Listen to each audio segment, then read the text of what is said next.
बाल ठाकरे को गए 1 दशक से ज्यादा हो गए हैं, लेकिन महाराष्ट्र में इस बार भी उनकी आजमाइश हो रही है। बाल ठाकरे के बेटे उद्धव ठाकरे और पोते आदित्य ठाकरे उन्हीं के सहारे चुनावी मैदान में हैं। उनकी टक्कर बीजेपी के साथ तो है ही, लेकिन बड़ी लड़ाई बाल ठाकरे की विरासत पर दावेदारी ठोक रहे एकनाथ शिंदे के साथ भी है। उद्धव ठाकरे इससे पहले भी एक बार ऐसी लड़ाई लड़ चुके हैं। तब चैलेंजर की भूमिका में राज ठाकरे थे, लेकिन उस समय बाल ठाकरे जिंदा थे और उन्होंने अपने बेटे का साथ दिया।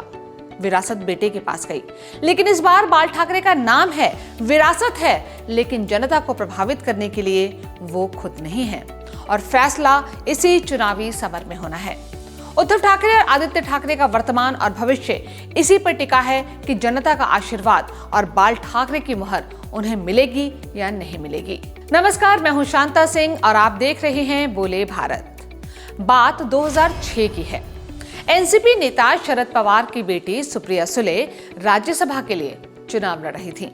जब ये जानकारी शिवसेना के संस्थापक सुप्रीमो बाल ठाकरे को पता चली तो उन्होंने शरद पवार को फोन किया और बोले, शरद बाबू, मैं सुन रहा हूं कि हमारी सुप्रिया चुनाव लड़ने जा रही है और आपने मुझे इसके बारे में बताया ही नहीं। मुझे ये खबर दूसरों से क्यों मिल रही है? शरद पवार ने कहा कि मैं कांग्रेस के साथ गठबंधन में हूं और आप बीजेपी के साथ। आपके गठबंधन ने सुप्रिया के खिलाफ पहले ही उम्मीदवार का ऐलान कर दिया है, तो सोचा कि आपको मैं क्यों परेशान करूं। ठाकरे ने कहा कि मैंने उसे तब से देखा है जब वो घुटनों के बराबर हुआ करती थी। मेरा कोई भी उम्मीदवार सुप्रिया के खिलाफ चुनाव नहीं लड़ेगा। तुम्हारी बेटी मेरी बेटी है। इस पर पवार ने पूछा कि आप बीजेपी का क्या करेंगे जिसके साथ आपका गठबंधन है। जैसा सीनियर ठाकरे का अंदाज था, उन्होंने उसी तरह बिना एक पल गवाए जवाब दिया कि तुम कमलाबाई की चिंता मत करो, वो वही करेगी जो मैं कहूंगा। कमलाबाई यानी कि कमल छाप, बीजेपी का चुनाव निशान। ये ठाकरे का सेंस ऑफ ह्यूमर भी था और बीजेपी पर उनकी मजबूत पकड़ का इजहार भी।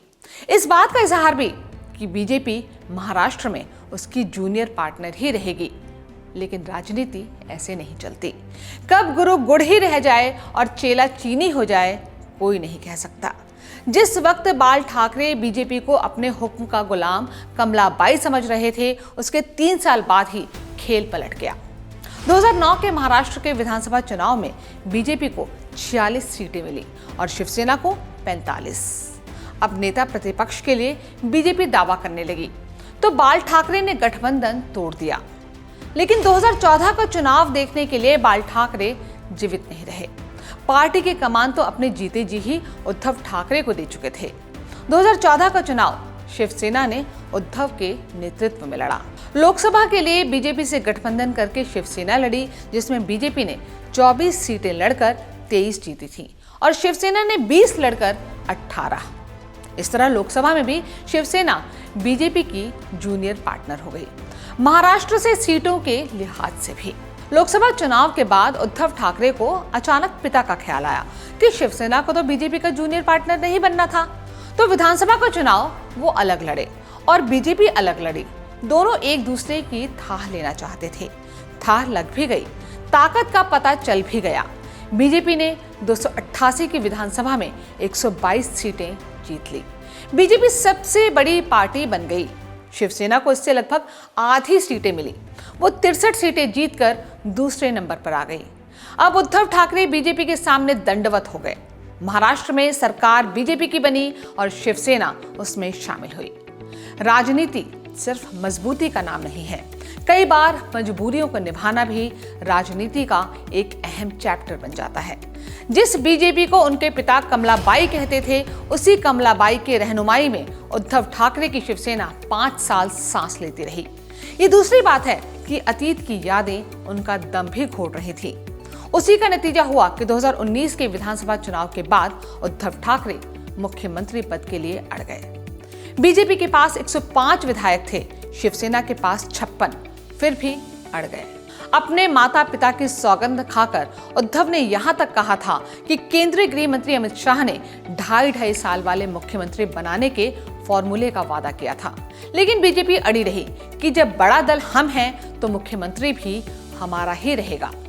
नतीजा ये निकला कि उद्धव ठाकरे बीजेपी का साथ छोड़कर कांग्रेस एनसीपी के साथ चले गए और मुख्यमंत्री बन गए। लेकिन 2.5 साल में ही उद्धव की पार्टी में बगावत हुई और उद्धव सत्ता के साथ ही पार्टी भी गंवा बैठे।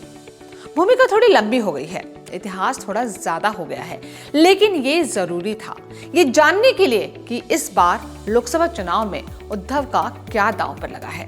अपने जिस फोटोग्राफर बेटे को बाल ठाकरे ने अपनी पार्टी की पूरी विरासत सौंप दी थी, वो बेटा उस विरासत को संभालने में कैसे नाकाम हो गया। बाल ठाकरे के जिंदा रहते छगन भुजबल, नारायण राणे से लेकर भतीजे राज ठाकरे तक पार्टी छोड़कर गए, लेकिन कोई भी ऐसा नहीं हुआ जो पार्टी का नाम, सिंबल, छवि, पहचान सब कुछ लेकर चला जाए। लेकिन उद्धव के साथ ऐसा हो गया। इस चुनाव में उनके पास बाल ठाकरे के नाम की ही पूंजी है और दूसरा निवेश, जैसा कि उद्धव को लगता है, वो है उनके प्रति महाराष्ट्र के लोगों की सहानुभूति। इसके अलावा उनके पास कुछ भी नहीं है और इस चुनाव में ये भी देखना है कि जो बचा है वो कितना बचा है, मतलब बाल ठाकरे की विरासत वो कितना सहेज सके हैं। कहीं ऐसा तो नहीं है कि जनता के बीच उन्होंने अपने पिता का वारिस होने का हक भी खो दिया है। कई बार अतीत की घटनाएं सिर्फ व्यक्तिगत जीवन में ही नहीं बल्कि सार्वजनिक जीवन में भी प्रभावित करती हैं। अतीत इतनी आसानी से पीछा नहीं छोड़ता। बाल ठाकरे मुसलमानों से इतना चिढ़ते थे कि उन्हें हरा जहर कहते थे। हालांकि उद्धव ठाकरे अपने पिता की छवि से अलग पहचान भी रखते हैं।